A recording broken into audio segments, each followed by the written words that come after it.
Pemirsa, 22 Desember Indonesia akan menyaksikan bagaimana 3 calon wakil presiden berdebat. Tema ekonomi akan menjadi isu paling ditunggu. Setidaknya ada sejumlah poin yang akan dibahas diantaranya terkait ekonomi, kerakyatan, ekonomi digital, investasi, hingga APBN. Lantas seperti apa kekuatan para calon wakil presiden dalam debat esok? Berikut apa kata fakta.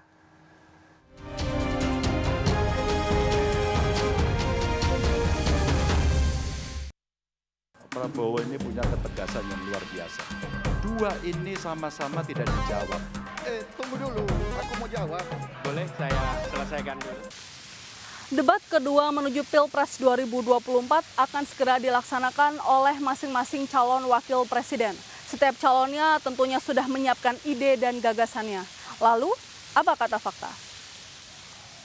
Sebelumnya dalam debat pertama, isu pemindahan ibu kota negara dari kota Jakarta menuju Kalimantan Timur menjadi poin yang paling krusial. Dalam sesi debat tersebut, pasangan nomor urut 3 Ganjar Pranowo dan Mahfud MD berkomitmen untuk melanjutkan pembangunan IKN yang dimana nanti akan menjadi titik keseimbangan dalam keadilan pembangunan. Kemudian pasangan nomor urut 2, Prabowo dan Gibran juga menyetujui pembangunan IKN untuk mengintegrasikan pembangunan yang berkelanjutan. Namun berbeda halnya dengan pasangan nomor urut 1, Anies dan Caimin, yang justru menolak perpindahan ibu kota karena dinilai hanya memindahkan pusat pemerintahan ketika sedang menghadapi masalah seperti rekam jejak pemerintah kolonial Belanda. Debat selanjutnya yaitu debat yang paling ditunggu, yaitu debat calon wakil presiden. Para calon wakil presiden akan dipertemukan dengan isu-isu yang lebih sensitif dengan menyampaikan strateginya masing-masing.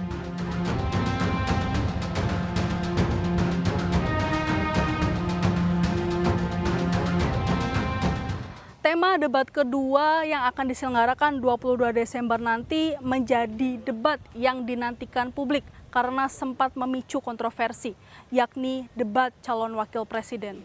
Publik akan melihat kualitas ketiga cawapres dalam menyampaikan ide dan gagasan konkret beserta argumennya. Calon wakil presiden nomor urut 1, Muhaimin Iskandar atau yang akrab disapa dengan Caimin, memiliki karir politik. Dan karir politik terakhirnya yakni menjabat sebagai Ketua Umum PKB. Caimin juga pernah menjabat sebagai Menteri Tenaga Kerja dan Transmigrasi. Calon Wakil Presiden nomor urut 2, Gibran Rakabuming Raka yang merupakan Wali Kota Solo. Sebelum terjun ke dalam dunia politik, Gibran aktif berkecimpung dalam dunia bisnis kuliner. Yang terakhir, calon Wakil Presiden nomor urut 3 yakni Mahfud MD. Siapa yang tak kenal Mahfud MD? Menteri Koordinator Politik Hukum dan HAM. Ia juga pernah menjabat sebagai Hakim Konstitusi Indonesia serta anggota DPR RI.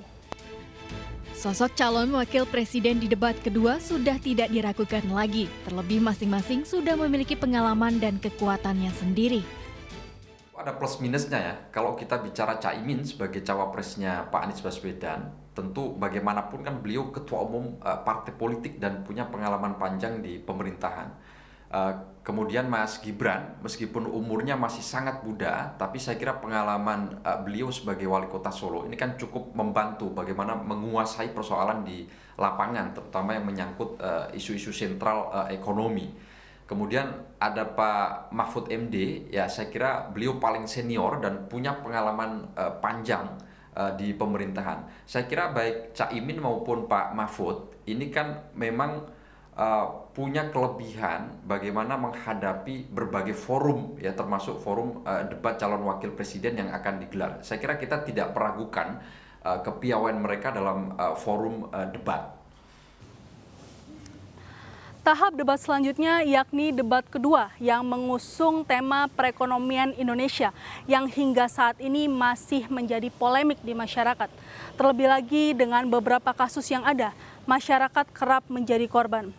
Dalam debat ini nantinya para calon wakil presiden akan membahas beberapa poin, diantaranya ekonomi digital, pajak, investasi, perdagangan serta infrastruktur, serta perkotaan.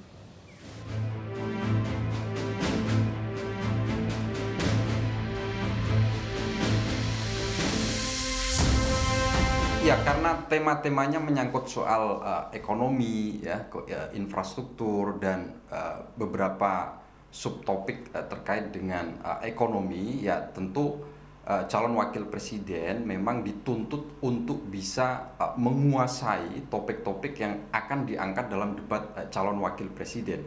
Karena sebetulnya substansi debat adalah bagaimana menguji kemampuan retorika para kandidat termasuk dalam menyampaikan deskripsi program berikut visi dan misinya. Karena sebagus apapun narasi program, tapi kalau cara penyampaiannya kurang baik, kurang tepat, ya tentu akan kurang mengena kepada masyarakat. Lalu, seberapa besar pengaruh debat cawapres nantinya terhadap elektabilitas para capres dan cawapres? Performa kandidatnya pun buruk dalam tanda kutip sekalipun, mereka akan tetap setia. Nah, sayangnya sebagian dari undecided voter ini tidak terlalu menaruh perhatian penting terhadap proses debat atau tidak menonton debat. Nah, jadi kalau pertanyaannya adalah apakah forum debat calon presiden dan calon wakil presiden ini berpengaruh terhadap elektabilitas calon, ya saya kira ada pengaruhnya tapi tidak terlalu signifikan karena ceruk pasar yang diperebutkan sekali lagi adalah ceruk pasar yang undecided voter, pemilih yang belum menentukan dukungan terhadap pasangan capres dan cawapres.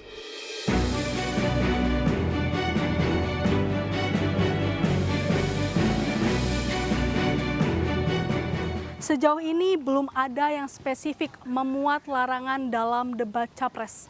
Dalam Undang-Undang Nomor 7 tentang Pemilihan Umum, regulasi debat capres dan cawapres diatur dalam pasal 27. Namun, aturan itu hanya memuat tata cara pelaksanaan debat. Larangan hanya ditujukan kepada moderator dan hal lain yang mempersoalkan dasar negara dan pembukaan Undang-Undang 1945.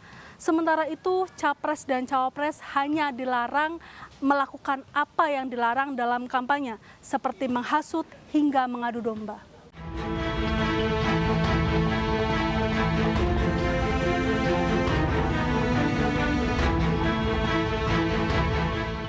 Ya, baik di undang-undang maupun di PKPU sebetulnya kan sudah mengatur larangan debat meskipun kerangka regulasi yang ada itu belum cukup detail terkait dengan larangan-larangan apa yang harus dipegang oleh semua kandidat. Beberapa hal yang dilarang yang paling fundamental adalah tidak diperbolehkan untuk menyerang aspek personality kandidat atau calon menyangkut dengan agama, suku, ras, etnik, termasuk mempersoalkan dasar negara kesatuan Republik Indonesia dan sesuatu yang membahayakan keutuhan NKRI.